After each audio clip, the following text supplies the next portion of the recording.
Bonjour à tous, vous êtes sur For Change en direct de YouSpring, le printemps des universités d'entreprise. J'ai la chance d'avoir à mes côtés Pauline Kijman, Group Head of Learning and Development chez Kering, Céline Mitton, directrice du pôle Management et Soft Skills de M2I Formation, Edith Lemieux, VP Learning and Development and Employee Experience d'Air Liquide, et enfin Denis Gaillou, Group People Engagement Director du groupe Bell. Vous sortez d'une conférence sur les soft skills. Ma première question, les soft skills sont largement plébiscités dans le monde de l'entreprise depuis quelques années.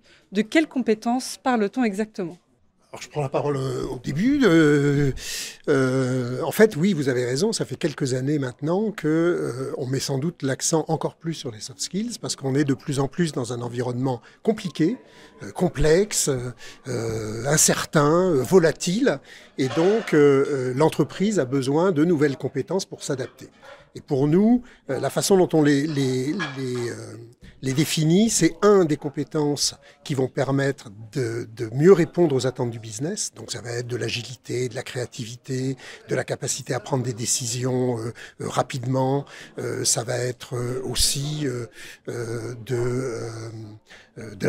la volonté d'apprendre, de la curiosité et du désir d'apprendre. Et puis il y a une autre partie qui va être plutôt dans les rapports aux autres, qui se complexifie aussi. Et donc, on va parler d'empathie, d'intelligence émotionnelle, d'écoute. Voilà comment on définit. Moi, je définis les deux pôles, on va dire, de ce grand tout que sont les compétences soft. Merci Denis pour ce premier éclairage. Est-ce que l'un d'entre vous souhaite ajouter quelque chose ? Je crois que c'est une présentation très complète. Quel est l'avenir des soft skills face à l'irruption de l'IA notamment ? Donc, si vous me permettez, je vais répondre à cette question. C'est vrai qu'on vient de présenter et lister un peu à la volée différentes compétences.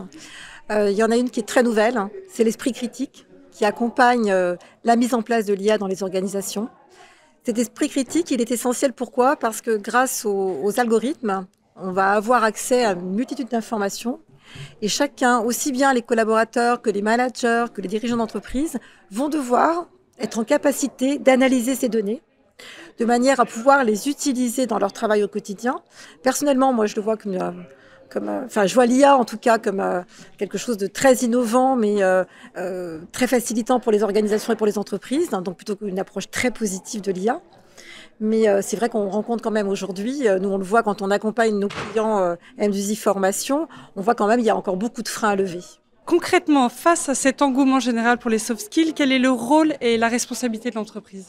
Pour moi, l'entreprise va avoir du mal à dire à chacun d'entre nous, voilà ce que toi tu dois apprendre en termes de soft skills.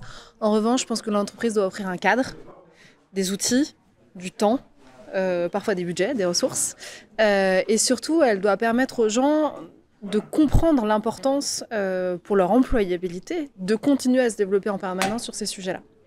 Donc, un des sujets sur lesquels nous, on considère qu'on est responsable en termes de groupe, c'est ce dont on parlait tout à l'heure, sur accompagner nos collaborateurs à apprendre à apprendre. En fait, il faut les aider à comprendre pourquoi est-ce qu'ils sont en train d'apprendre, vers quoi ils veulent se diriger en termes de carrière, en termes de rôle, en termes d'organisation. Puis, une fois qu'ils sont clairs sur ce désir-là, leur montrer quelles sont les choses qu'il faut qu'ils mettent en place pour pouvoir apprendre. Et après, une fois que ça c'est clair et qu'on a généré cette envie, alors on peut mettre en place des mécanismes d'acquisition de compétences avec des outils digitaux en vrai, face-to-face ou autre. Edith, peut-être que vous voulez rajouter un... Non, je suis tout à fait d'accord. Je pense que le rôle de l'entreprise n'est pas d'accompagner tellement, mais plutôt de donner des outils pour que les gens puissent apprendre. De toute façon, de plus en plus, on doit rendre les gens autonomes. C'est à eux d'être autonomes et de pouvoir prendre en main leur propre cheminement de carrière avec toutes les différentes choses qui leur sont offertes, de décider aussi sur quelles compétences ils veulent se développer, quel parcours ils veulent prendre. Denis, un mot pour la fin peut-être ? Non, le mot de la fin, ce serait, pour rebondir sur ce que vous disiez, c'est que finalement, l'AI est notre ami. Oui. C'est une grande opportunité de pouvoir se concentrer et se focusser sur où les personnes peuvent avoir de la valeur ajoutée. Et personnellement, alors il peut y avoir débat, mais moi je crois beaucoup que l'intelligence artificielle redonne toutes ces lettres de noblesse à l'intelligence humaine. J'ose croire que l'AI ne remplacera pas l'intelligence humaine. Merci infiniment pour ces éclairages. Merci de nous avoir suivis et à bientôt sur 4Change.